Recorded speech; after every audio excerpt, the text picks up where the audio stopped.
You like playing the blind trick? No, thanks. You sure? I'll talk about the blind trick and a few other things I did while in New York City for a couple of days this week in this episode of iCantCU. From Studio B in Swarthmore, this is the iCantCU podcast with David. It's like blind people for dummies. Hello there, and welcome to episode 203 of iCantCU. My name is David, at David Benj on all the socials. I really do appreciate you joining me for this episode of iCantCU. And what a way to start the show, huh? That great burp that guy did. I'm not quite sure what the blind trick is, but I love the burp. It's funny because when that guy approached me, I was actually trying to get some city sounds with my iPhone just standing there in front of the hotel that I was staying at on 8th Avenue. I didn't think I was really getting anything because as I was shooting, it was just you hear some footsteps and a siren or a honking horn a little bit, but otherwise it was uneventful. I was just getting ready to stop recording when this guy approached me, and I had already found the stop button by dragging my finger around the screen until I heard it, and I was just ready to double tap, and this guy approached me, and I didn't know what he was going to ask me, and then he said that to me, and then he burped. And at that point, I wasn't sure if he was going to try and steal my phone or what. So I quickly double tapped and put my phone in my pocket and walked away because I didn't know what he was up to. And I'm not sure, like I said, what the blind trick is, but I'm guessing that he thought that I was actually not blind and I was just pretending I was, maybe looking to get some donations. I don't know. But I moved away from that guy.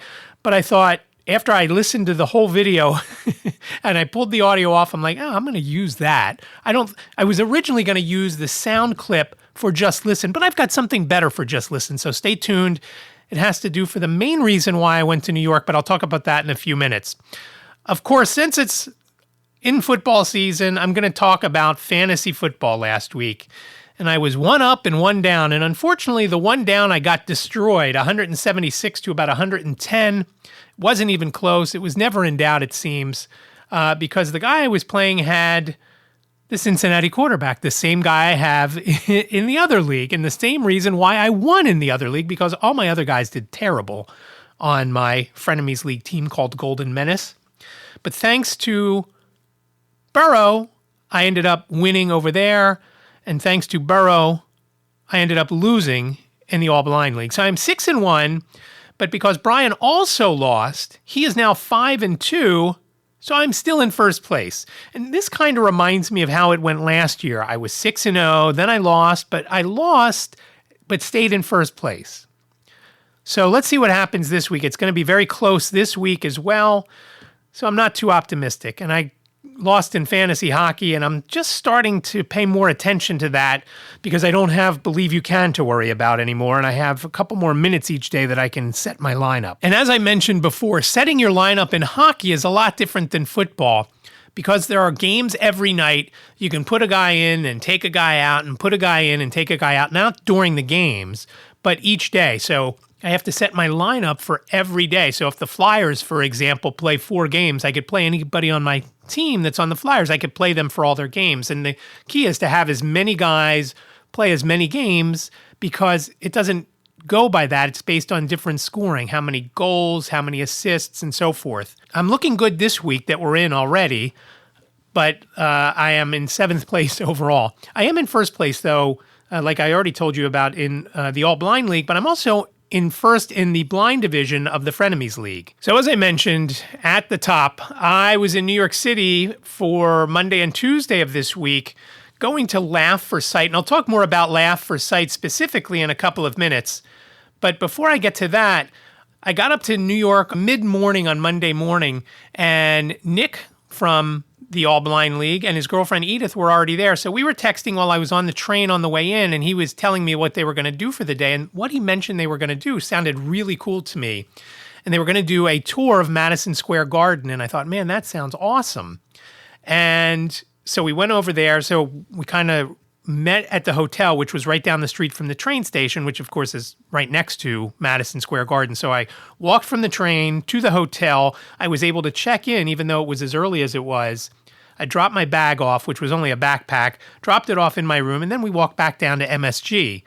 We got to MSG and we got to do the tour. And fortunately, Nick and Edith were in front of me because when they were paying the admission price, which the guy gave us a break, gave us the military discount like I would ever fight. We actually saved $10. We only paid $25 each as opposed to $35, the regular admittance fee. I guess they didn't have a blind discount. So when they were giving us our lanyard that you wear around your neck saying all access pass or something like that, and it was a little misleading because we didn't get to go into the locker rooms. The Rangers had played on Sunday night. The Knicks were playing on Monday night. So the locker rooms were off. We couldn't see them, but we saw just about everything else, which was very cool.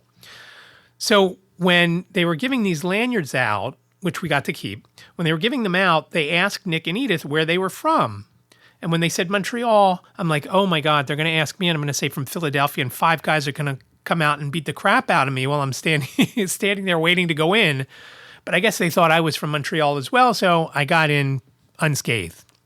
And we did the tour, and it was very cool getting to walk around the building and learn the history of the building, why it's called Madison Square Garden, even though Madison Square is blocks and blocks away, and that this building was built originally in 1968. It is the third or fourth incarnation of MSG, first one being built late 1800s at actually Madison Square, hence the name.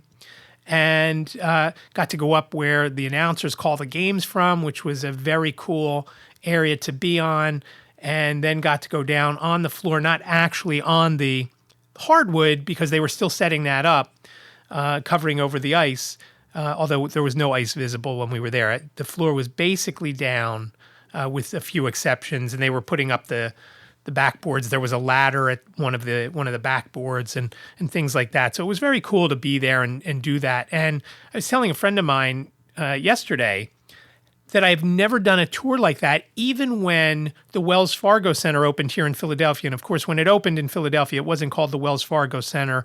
It wasn't called the Wachovia Center. It wasn't called the First Union Center. Do you see where I'm going with this? It was called the Coors State Center. In 1996, before the Sixers and Flyers season started, because I was a Flyers season ticket holder at the time, we got to go into the building and see the seats and walk around the concourse, but we couldn't see anything else. We couldn't go down to the locker rooms. We couldn't do any of the other things. So the walk around MSG all the way up at the top and seeing the luxury boxes and all that stuff, that was something new. And it was very cool. It was just very cool. And afterwards, Nick and Edith and I went out to lunch and we got to talk for a while. And it was awesome hanging out with them on Monday afternoon. And then on Monday night, we went to Laugh for Sight. Before Laugh for Sight, we went out to dinner and hung out at a place called Jake's Saloon, which was 2 doors down from Gotham Comedy Club. We had dinner there and then went to the show, which was awesome. Robert Klein was there. Jim Gaffigan was there. And a bunch of other great comedians.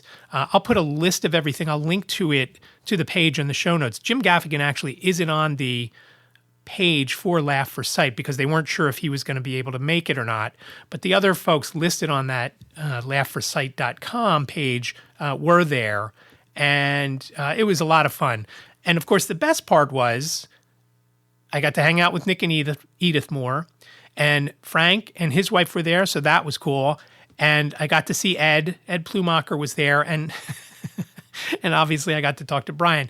Now, I was texting with Frank after last week's episode dropped, and he said it kind of made it sound like Ed and Brian were a couple because I said Edith and Nick and Frank and his wife, and then I said, and Brian and Ed.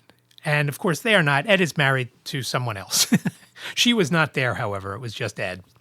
So it was great to catch up with Ed and meet a couple of other folks that I've either heard on podcasts or talked to on the phone. And it was just a lot of fun. And afterwards, we headed back to Jake's Saloon for drinks or whatever. I had iced tea all the way around, and it was a teetotaling day for me, as most of them are. But it was a lot of fun hanging out with everybody and meeting some new folks. I got to meet some other members of Brian's family. Brian's mother was there, and she came over to us when we first walked in before the show at Jake's Saloon. And introduced herself to Nick, and when she said, "Oh, and who are you?" and touching my arm, I said, "Oh, I'm David Goldstein." And she said, "Oh, David, yes, also from the video and from the Football League." And again, if you need to watch that video one more time, iCantCU.com/football. It's still there. Please watch it again and again and again. So it was nice to meet Brian's mom. And it was funny. She reminded me of one of my aunts. It was nice talking with Barbara, and I got to meet some other family members, Alana, and I got to meet some other friends of the family. So that was very cool. And some of the family were actually from the Philadelphia area, from Conshohocken, or as my voiceover phone says, Conshohocken. Conshohocken is probably about 10 miles from where I'm speaking to you from right now in Studio B in Swarthmore. So it was just a great day and a great night. And I was sad. It was sad when we got in the Uber to go back to the hotel because it was, again, just awesome. Frank and Heidi left a little earlier, and about a half an hour to an hour after them, I guess we left. So we didn't get really too much time to talk to Brian, and Brian apologized to that. And I said, look, it's like your bar mitzvah or your wedding or something like that. We knew we weren't going to get to speak with you too much and get to hang out because you were so busy. I mean, it was his event, and he was so busy doing things. I actually talked to him earlier today, and we were talking about it a little bit. Imagine just having all these different things to do, responsible for things that are going on at the club and stuff like that. But a few people got some awards. Larry Goldberg was there. I got to say hi to him. He was instrumental in getting the video made for the All Blind League that resides at iCantCU.com/football. And actually, I shouldn't say it resides there. That's just a link to it on YouTube. It is on YouTube. And that's just a link forwarder that takes you to it. He was there, said hello. We talked for a little bit, and just a lot of fun. It was just a great day. Hanging out there and doing all that. And then the next morning when I woke up, I'm like, okay, what am I going to do? Before we had gone to our separate rooms the night before, I said goodbye to Nick and Edith because they were getting an early start. They had to be back in Montreal. And I woke up the next morning and I'm like, okay, what am I going to do? What am I going to do today? And all along I was thinking there were a few places I could go and places that I wanted to go. One was the Metropolitan Museum of Art. One was MoMA, Museum of Modern Art. One, as I'm thinking about it, I was thinking, oh, you know what? I'll go to the Jackie Robinson Museum. That sounds like a lot of fun. I always wanted to go there. We always drove past it, getting into the Holland Tunnel. We always saw the sign for it. And it actually has only been open, I think, like at the beginning of this year is when it opened, or sometime in 2022, I think it opened. I'm like, yeah, that's going to be great. And I was thinking about this while I was listening to the radio while I was in the shower, and I'm thinking, okay, yeah, I'm going to do that. And if I go there, right around the corner from that is La Derée, which I love La Derée. I could either eat lunch there or just get some macaron there. And I thought, this is going to be great. I'm going to see some baseball stuff. I'm going to go eat some macaron and maybe some lunch. And then when I Googled the Jackie Robinson Museum, it was closed. It was closed until Thursday. So I don't know if they only open Thursday, Friday, Saturday. I don't know what their hours were, but they were closed on Tuesday. And I was bummed. And I thought, well, what else could I do? Still wasn't feeling the Met or MoMA. And I thought, what about the American Museum of Natural History? If you've ever seen the movie Day After Tomorrow, one of the places they go before all hell breaks loose is the Museum of Natural History. And I thought, I'm going to go there. As I'm going through my phone, I thought, okay, let me check to see how much an Uber is to that because it's much further. It's all the way at the other end of the town, right by 81st or so. I'm all the way down at 38th. I wonder how long it'll take and traffic and everything because I have to figure out how long. I had 4 hours that included travel time to and from, and it was from my hotel to the place and then from the place to the train.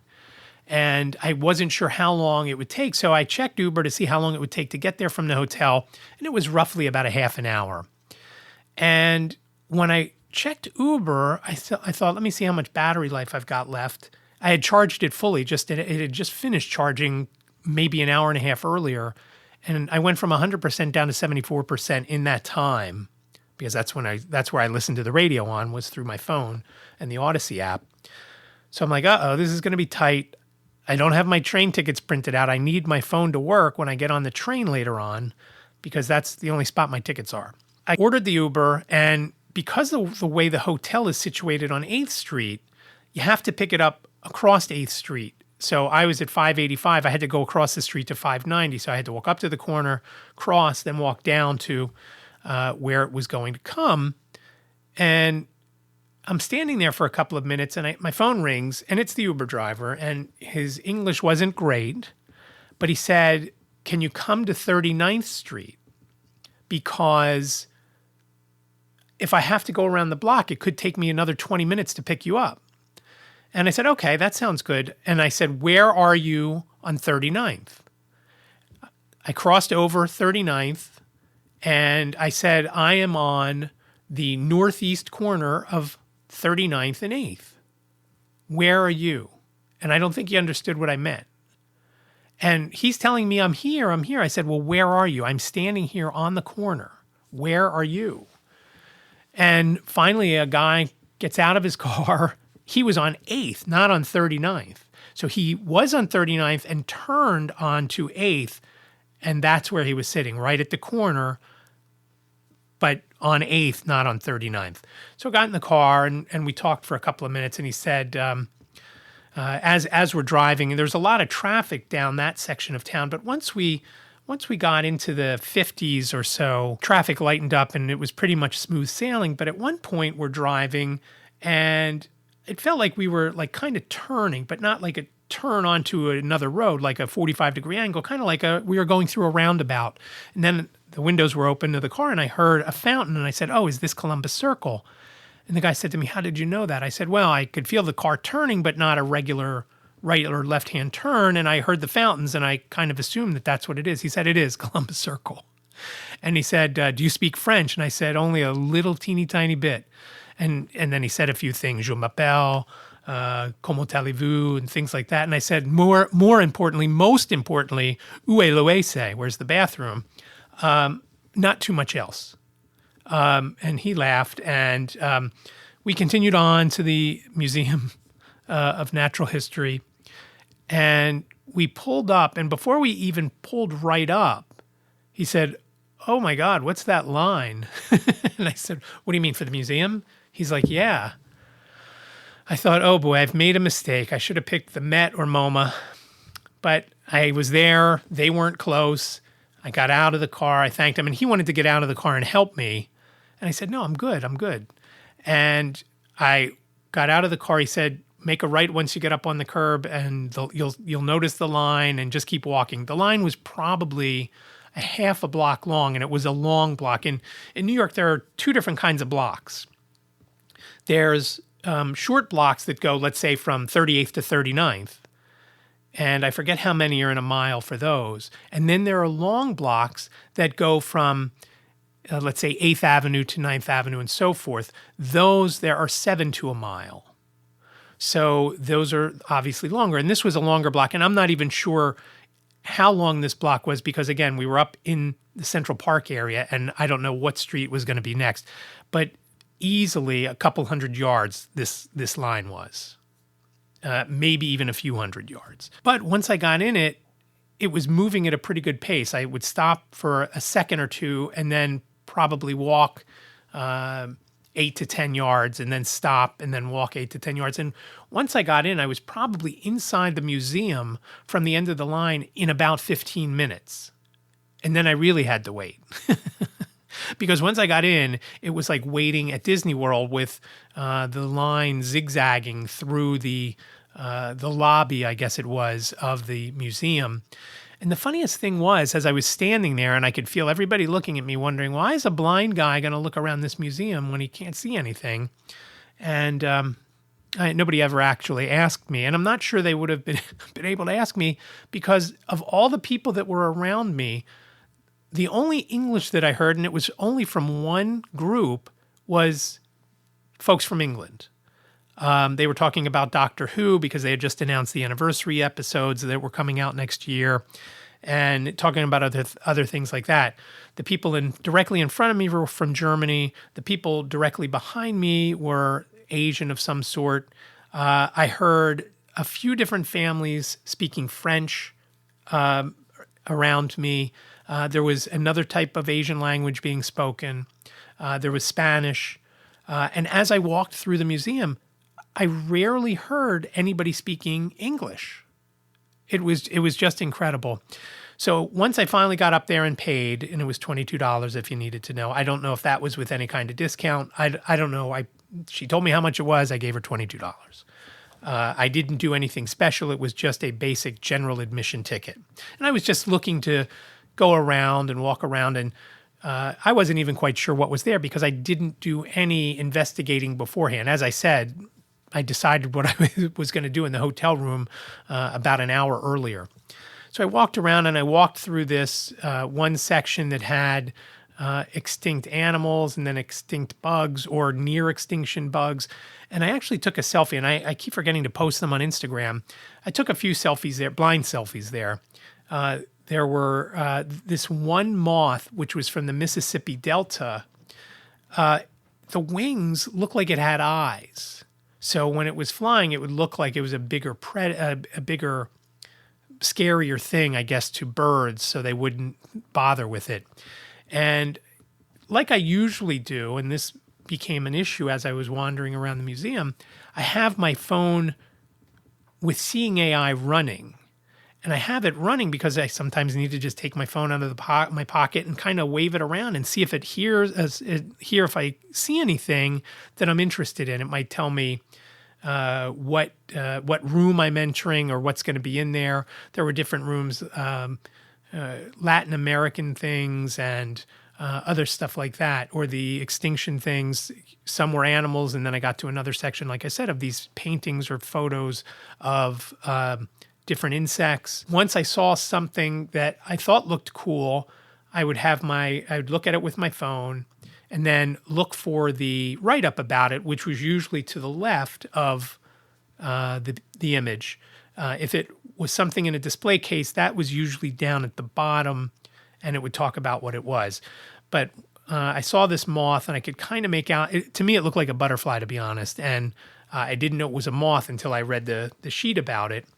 And I took an image of that as well with Seeing AI. So again, that could be read to me. I could go back, and I'll probably post both of those, the blind selfie and the little sheet about the moth, on Instagram. I also took some blind selfies in front of some other skeletons and some things like that. I have to tell you, there was one section that I walked through, and it looked like Native American stuff. I wasn't sure if it was Native North American, Central American. At one point, they looked like American Indians, but it reminded me of the museum in Planet of the Apes. Again, I can't really see. I could see that these were life-size figures with authentic or maybe actual clothing from the time period. And it just reminded me, I don't know if you've seen the original Planet of the Apes where they're walking through the museum, and one of the astronauts who was killed was in the museum. And I often wondered if that was if that was actually the actors that were standing in there doing that, or if it was some other thing. Since the original movie was from the 60s, I'm guessing it was the actors who were being very still. So I wandered around the museum more, and I thought, you know what, I'm going to keep going up because it was packed in there that day. And I thought if I go up, maybe there will be less people up there because everybody's interested in the stuff that's here and they're working their way. And like I said, didn't have a lot of time. And I figured that because it took around 30 minutes to 40 minutes to get up there, I should allow for at least that, if not an hour, to get back all the way down to Penn Station. So I got up to the final floor that I climbed up to, and I'm not sure if there was another floor above it. But as I walked and got to the top of the stairs, I walked in around maybe 10 feet, and I saw light coming from my left side into this big area, and it looked like it had skylights and tall ceilings. And I thought, I'm going to go in there and see what's in there. And sure enough, there was a woolly mammoth and some other skeletons in there. And just like in the day after tomorrow, one of the skeletons, when it was found in Newburgh, New York, back in the mid-1800s, they were able to see what was in its stomach because it had fallen into a bog.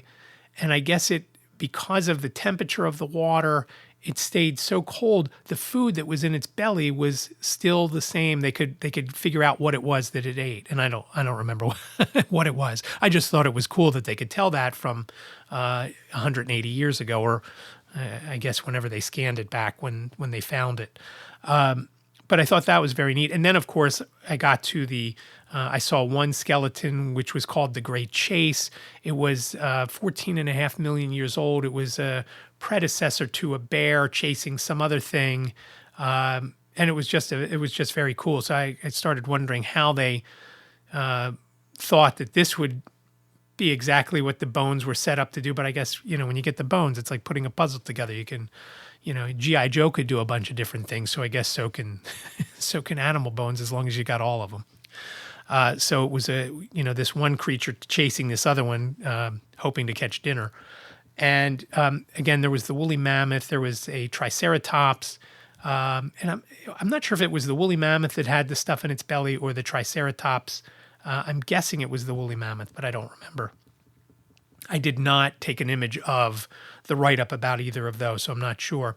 Then I wandered around that section a little bit more, and I was able to come across, I think it was a T-Rex. I couldn't find where the write-up was about it, but I took another blind selfie with that in the back of me.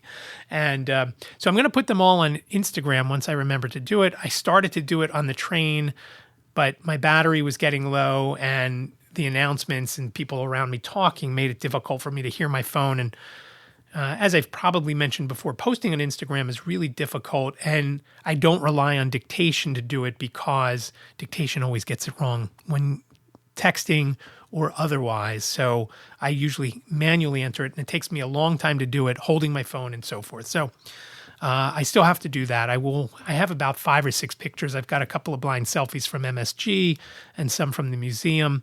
And it was just a lot of fun. And once I finished up there, I thought, okay, you know what? I better figure out how to get back out of the museum because I had to get back to the train station. My train was for 3:05. I figured if I left by 1:30-ish, 1:15, 1:30, I'd be okay. And I kind of started to panic because it was 1:15, then 1:20, and I couldn't find – I was trying to go out the same way I came in, and it turns out that's not what I did. I had ended up following these people, and they came upon this part of the museum where there was something that you needed tickets for. I don't know if it was the planetarium. I don't know what it was for, but there was somebody there, which was fortunate because then I asked, hey, where's the nearest exit? And she told me how to go, and I made my way to it and then ended up leaving the museum. At one point, before I got to this person, I was using something that Lauren from Amtrak had talked about called Good Maps, which sometimes has a map of the inside of a building.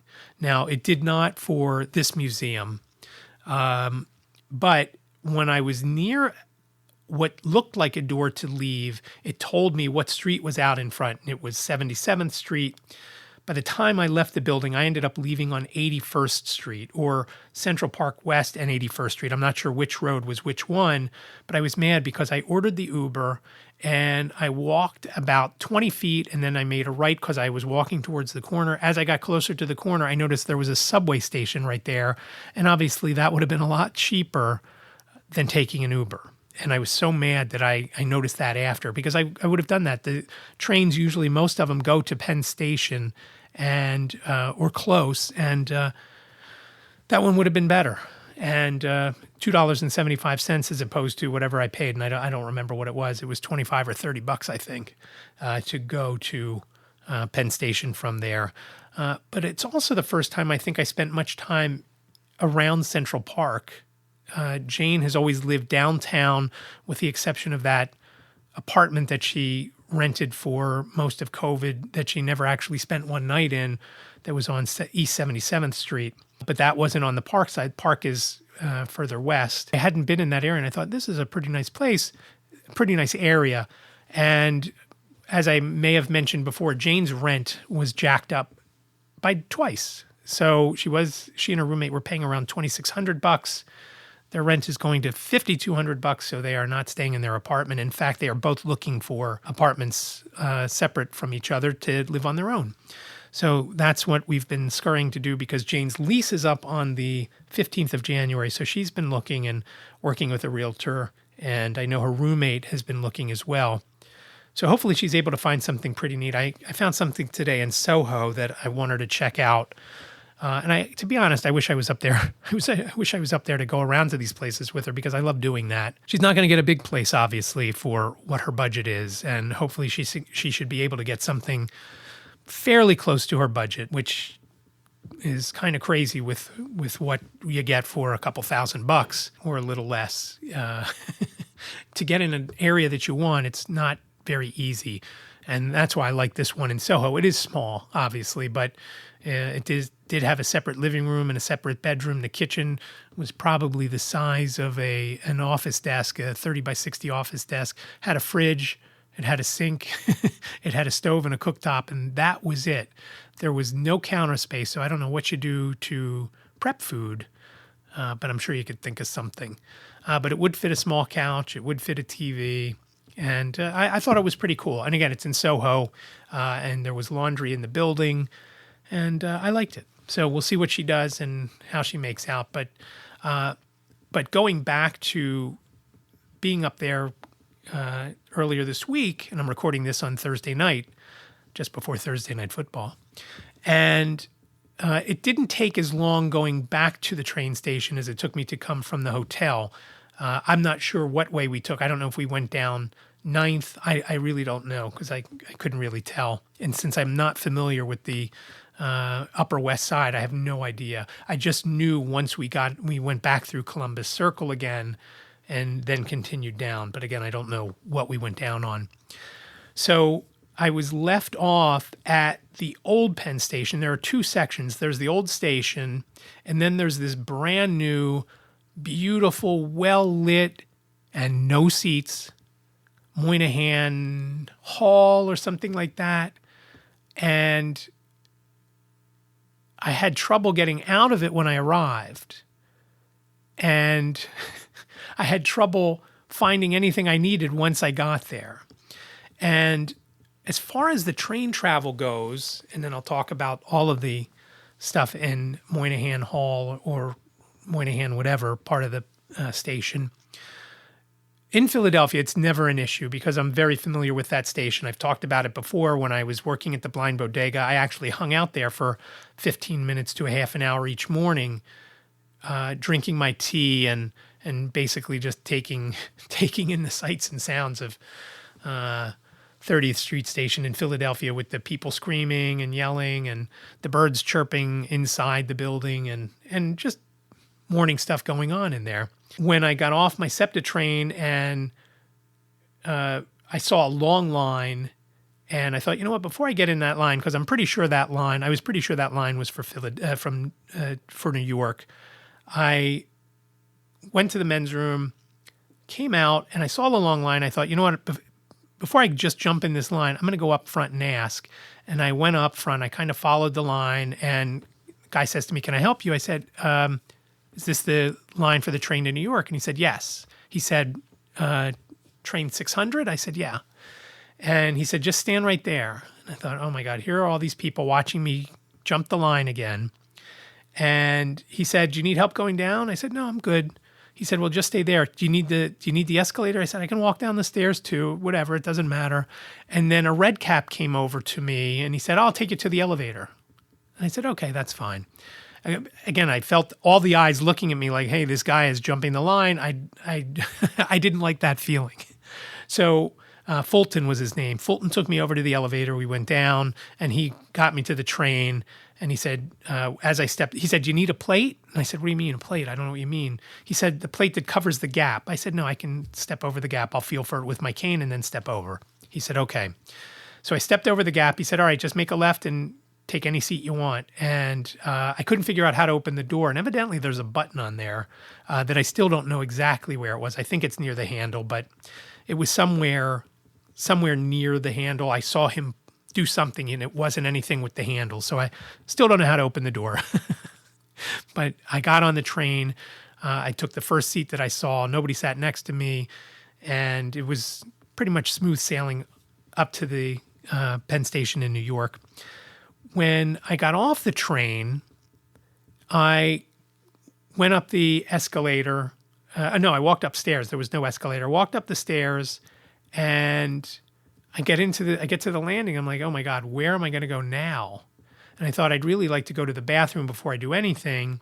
Let me see if I could find that. And again, it was this new station, this new Moynihan Hall, and I had no idea where anything was. At the old station, I knew where the bathrooms were. I knew where the Amtrak lounge was. I knew where the Starbucks was. But this one I didn't know. And I tried using Good Maps, but it didn't have a layout of the place. It told me what was on the outside and their addresses, but I needed to know inside. And at one point, I see a door open, and I started to follow this guy in, and this guy from the inside is holding the door, and he said, can I help you? I said, yeah, this is the men's room, right? And he said, no, the men's room is, you're going to hang a right and go all the way down to the end of the hall, and then it's on your right. And I found it that way, and that was great. And bing, bang, boom, I was done. But that still didn't get me out of the building. Once I was finished, I had to come back out to the main area, and I had no idea. I was using Seeing AI. I couldn't find anything that said how to get out of the building. And finally, I went in. I was walking around, and I hear somebody buying tickets, and I thought, oh, somebody in there can help me. So I went in there. Lady asked, can I help you? I said, yes. I said, how do I get out of here? And she said, you've got to walk straight ahead and then hang a left, and then it'll be right in the opposite corner from where we are. And sure enough, that was perfect. It got me out to 33rd and 8th, and I went out there, and then I started texting with Nick. I said, do you guys want to come down here? Do you want me to come up there and meet you? I ended up walking to the hotel. Coming back, once I got to the train station, the Uber driver dropped me at the old section of the station, the one that I knew. And as I walked in the door, there was a guy there, and he said, hey, can I help you? And at first I thought he was somebody that worked there. He wasn't. And I said, yeah, I need to get on my train to Philly. It leaves, at the time I thought it was 5 minutes till 3. I said, it leaves right near 3 o'clock. I don't remember the exact time. And he said, oh, well, that's in the news center. Come on, I'll walk over with you. I said, no, that's okay. Just tell me. No, that's okay. I'll walk over with you.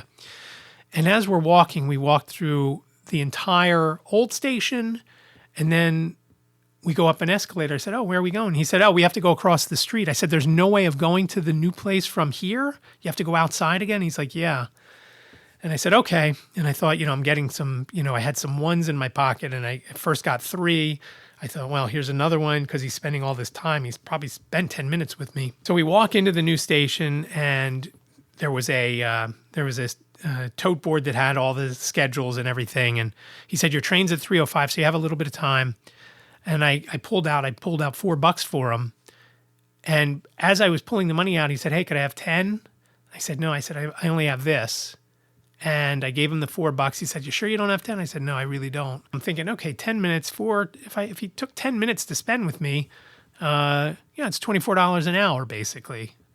And it was something, had I been walking on my own and had I been through the old section of the station, I would have gone into the bathroom there instead of trying to find it in the new one again.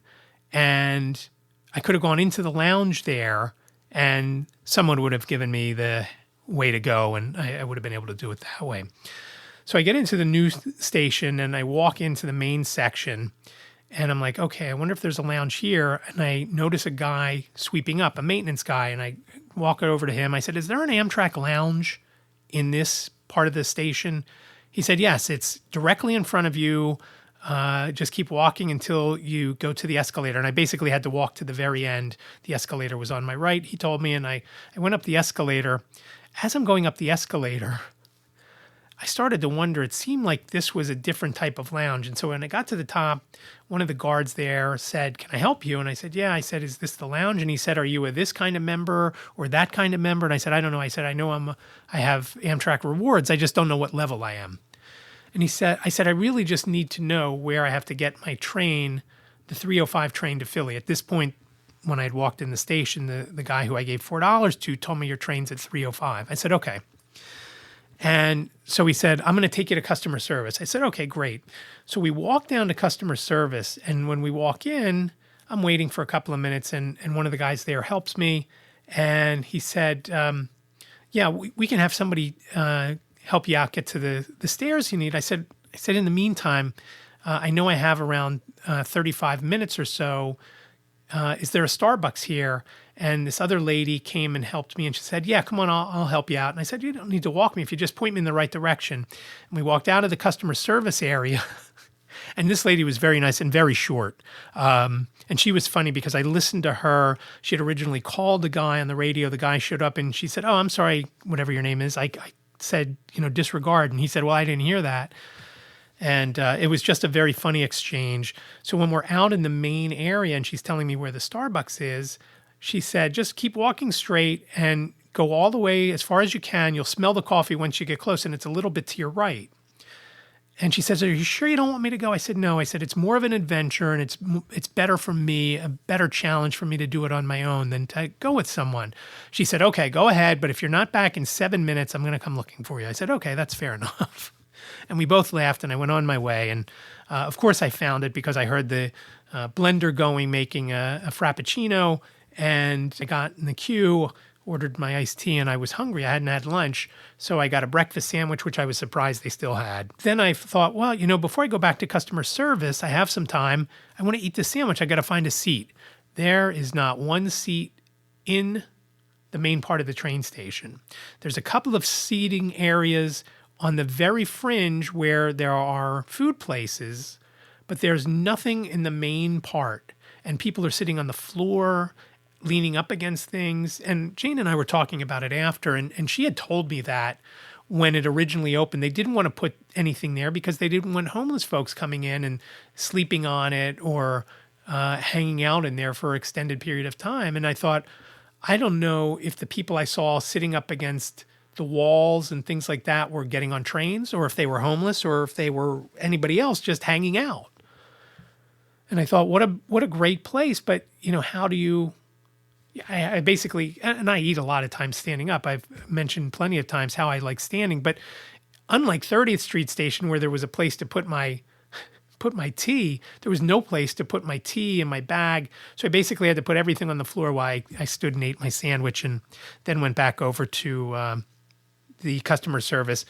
They put me on the train, and I got situated, and after we left, the guy came along, and I was worried the whole time. Like I had mentioned, my phone battery was dropping and dropping and dropping, and I think when I got on the train, it was at 30%, which of course is fine.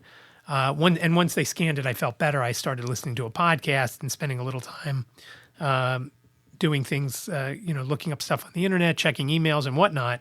But I was worried because I didn't have any kind of paper ticket or anything like that, like I mentioned. 3 or 4 times as the conductor came through, the first time when he scanned my ticket, and then a few times after that, he said, are you sure you don't need help when you get to 30th Street? I said, no, I'm good. And got to 30th Street. And as we were pulling into 30th Street, it became a little dicey because the Amtrak train was a couple minutes late. There was about a 10-minute window I had to go from the Amtrak train to my SEPTA train, because unlike when Jane comes into Philadelphia, I don't make Liz drive into town to get me unless I have a bunch of luggage. I just go from the one train to the other train, and she picks me up in Swarthmore. When I got off in Philadelphia, I really wanted to use the bathroom. Unlike the Amtrak train, the SEPTA trains, the regional rails in this area, do not have bathrooms on them.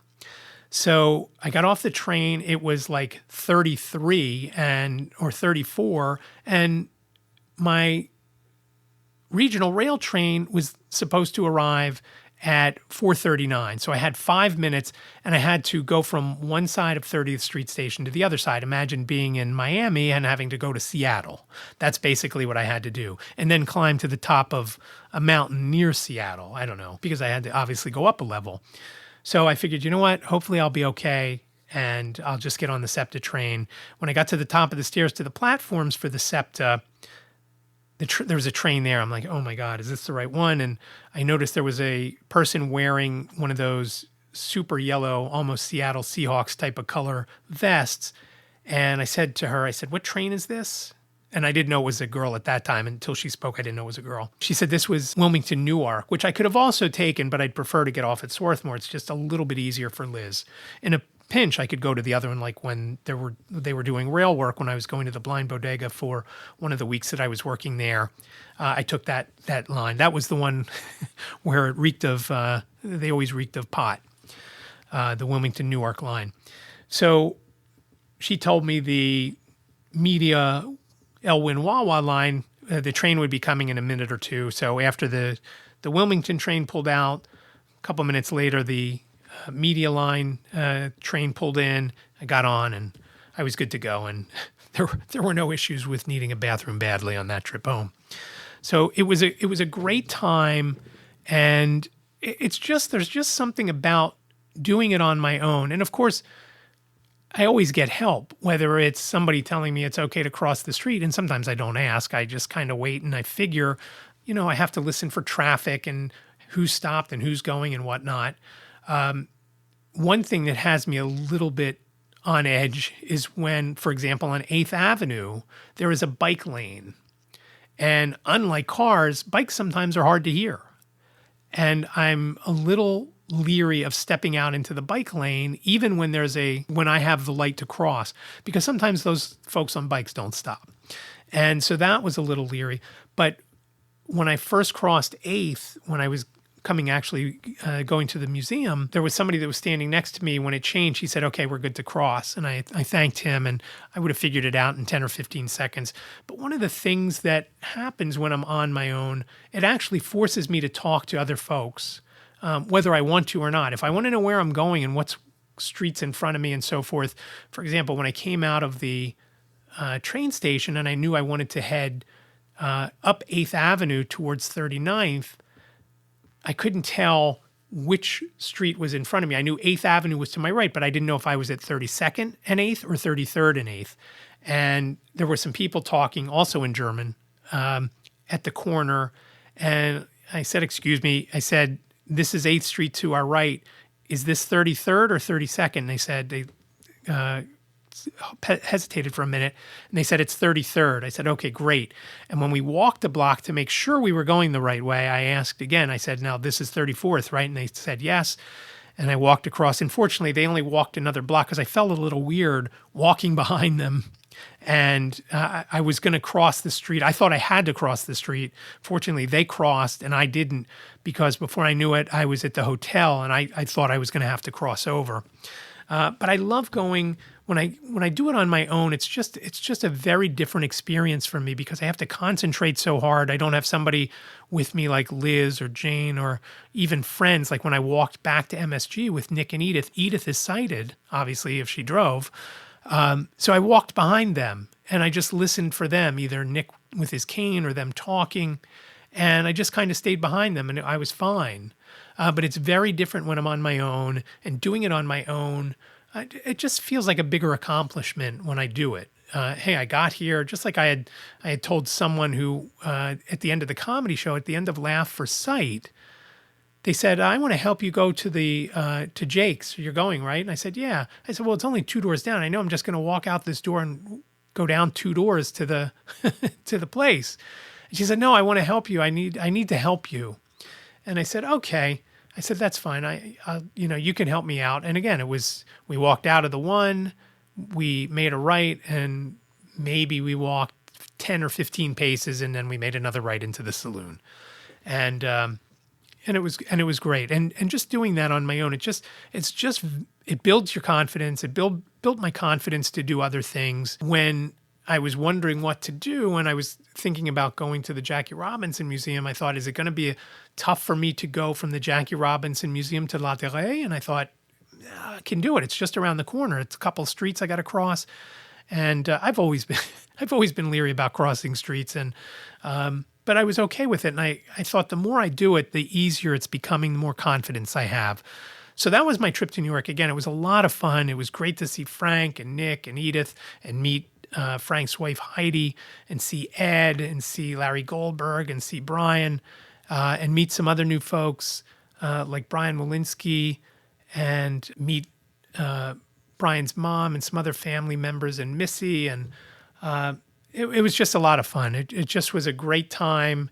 And I was so happy that I went. And again, obviously, it gave me something to talk about in this episode. And I'm sure I'm leaving a lot of things out from MSG. But as I come to them, I'll shout them out another time, another episode. Before we get to Just Listen, which is just under a minute long, I did want to mention episode 49 of White Canes Connect, which is the other podcast I do, sometimes with Lisa, sometimes with Stacy, who's ever available, and sometimes it's the two of them without me. I always do the editing, though. I'm the editor of that. Lisa and I talked to Karl Smith, who is from the NFB of Utah. He's going to be the national representative of the upcoming NFB of Pennsylvania State Convention next month in Pittsburgh. I'm looking forward to going to that. Again, more travel. While it'll be on my own, I'll be with a bunch of other blind people, so it's technically not on my own. So I'm looking forward to that. Taking Amtrak out, but we rented a charter bus to come back because, as I think I've mentioned before, from Philadelphia to Pittsburgh, there's one train out each day that doesn't take too long, and there's one train back each day. The one train out leaves at 12:42 p.m., and it takes about 7.5 hours or so to get out there. Coming back was the issue. The only train from Pittsburgh to Philadelphia each day leaves at 7:30 in the morning. Well, the convention, the last day of the convention, goes until about 11 a.m. or 11:30 a.m., so you kind of miss that whole last day if you leave on the Amtrak train. So the Keystone chapter chartered a bus, and then we sold tickets to folks who wanted to come back on that bus. It's leaving at 1:30 p.m. from the hotel, which is the Sheraton Pittsburgh Hotel at Station Square. And so if you're in the Pittsburgh area and you need to come to Philadelphia on the 13th of November, for $52, you could ride with us on the charter bus. There are still some seats available. So if you are looking, you don't have to be an NFB member. You don't have to be at the convention. You just have to need to go from Pittsburgh to Philadelphia on the 13th of November in the early afternoon hours, arriving in Philadelphia in the 6 o'clock hour, depending on traffic. So that is available. Please contact me at the normal places if you do want to come back on that charter, or if you are actually going to the convention and you want to come back. It's a little bit quicker, and we can leave when we want to. Otherwise, going from Philadelphia to Pittsburgh on Amtrak, it takes between 11 and 12 hours because it's like playing connect the dots to get out there or get back. So like I said, one train out, one train back daily, and the one train back was at a terrible time, so that's why we did the bus.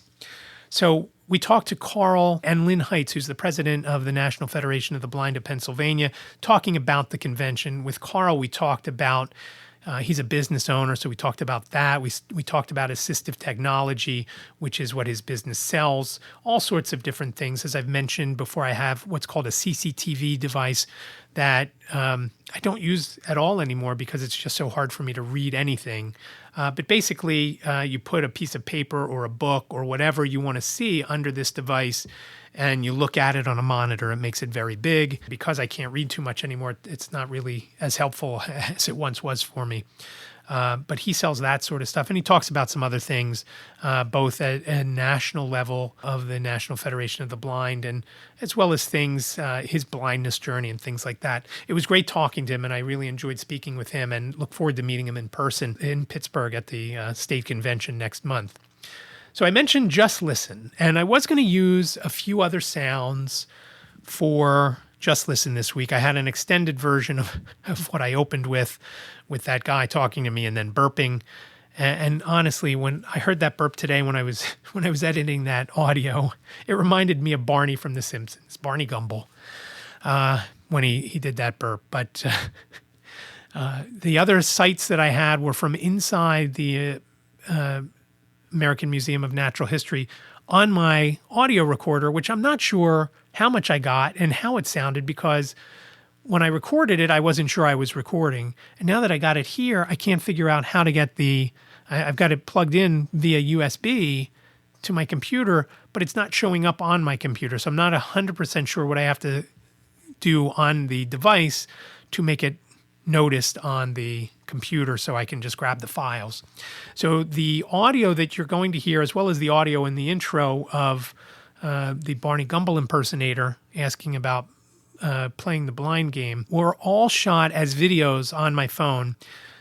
This Just Listen is part of Brian Fischler's set at Laugh for Sight. And I picked this 50 some odd second clip because he doesn't curse in it. And I was thinking, how am I going to use the beep button or fix any kind of bad words? And when I listened to his whole set again, I thought, oh, there's a good clip. I can just use that. So here is Brian at Laugh for Sight in Just Listen. So my mom is here.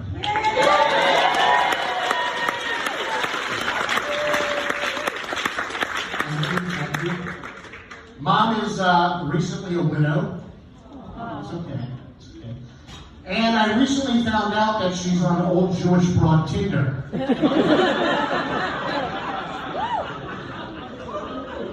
What's sad is I've been on that site for years. My biggest fear is that the site sets us up on a date. And Mom, you'll be happy to know I'm a modern man. So I expect you to pick up the check. And I don't kiss on the first date. But if you're lucky, I'll still let you tuck me into bed. Outside of Alabama, that's a little creepy. Brian did a great job that night. It was awesome to be there. Like I said, Robert Klein was good. Jim Gaffigan was great. The other folks were great. The first guy up was a Ukrainian comedian named Boris, and I forget his last name. I'm not sure I'd be able to pronounce it if I remembered it. But when he started, he said, hi, I'm Boris. I'm originally from Ukraine, and now this is a Ukraine fundraiser. And he went on and on and on. And when I say on and on and on, his set was around 8 minutes long. But he was great. Everybody was very funny. It just was a good time. So I look forward to next year. Brian Walensky had said to me he's been to 4 or 5 of these Laugh for Sight events, and this year's was by far the best one yet. So I look forward to it. I had a great time. It was great to get up there. It was great to, again, just get to do stuff like I did, whether it was MSG or the museum or hanging out with Nick and Edith and talking to all these folks that I hadn't seen since we shot that draft video back in September of last year, which you can, again, watch at iCantCU.com/football. It was just that part was the best part, was hanging out with everybody and talking to everybody and meeting the new folks, and just a lot of fun. And I was glad I went. And I look forward to doing it again, and can't wait till next year or the next time we all get together. As I said to Nick and Edith, maybe we'll have to do something in Montreal so we have a reason to go up there and we can go visit them. Montreal's a city that we went to a few times between 2009 and 2012, I think 3 or 4 times. It was a lot of fun.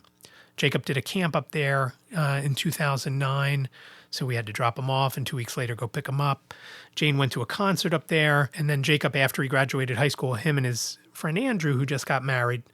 Congratulations to Andrew if he listens, which I don't think he does, or even know this podcast exists, but congratulations to him. And and congratulations, speaking of weddings, today, the day I'm recording this, the 27th of October, is my best friend Alex and his wife Stephanie's 21st anniversary. So happy anniversary to you guys. It's a long time. That's quite a while. But it was a lot of fun getting away. And again, I look forward to doing it, going to Pittsburgh next month. And hopefully once I get everything set up for the next thing I'm going to do, meaning business-wise, with some support of the Bureau of Blindness and Visual Services, hopefully I'll do a little more of that. I'm looking forward to that. So I really do appreciate listening to episode 203 of iCantCU. Please reach out and connect with me by phone 646-926-6350. If you've got questions, tips, show ideas, ratings, reviews, whatever you got, please let me know. Again, 646-926-6350. 3 minutes, leave your name and town, please. You could also reach out via email, iCantCUpodcast@gmail.com, iCantCUpodcast@gmail.com. Remember, if you want to check out the show notes, and I'll have some links to Laugh for Sight and a few other things there, They're always on the website at iCantCU.com. So iCantCU.com/203. Remember, iCantCU sounds like a whole sentence, but it's only 7 characters long. iCantCU.com/203. Thanks again for listening. I really do appreciate it. Be well, stay safe, and I'll talk to you next week. Thank you for listening to the I Can't See You podcast with David. Please rate, review, and subscribe to the podcast wherever you listen. And don't forget to share the podcast with your friends.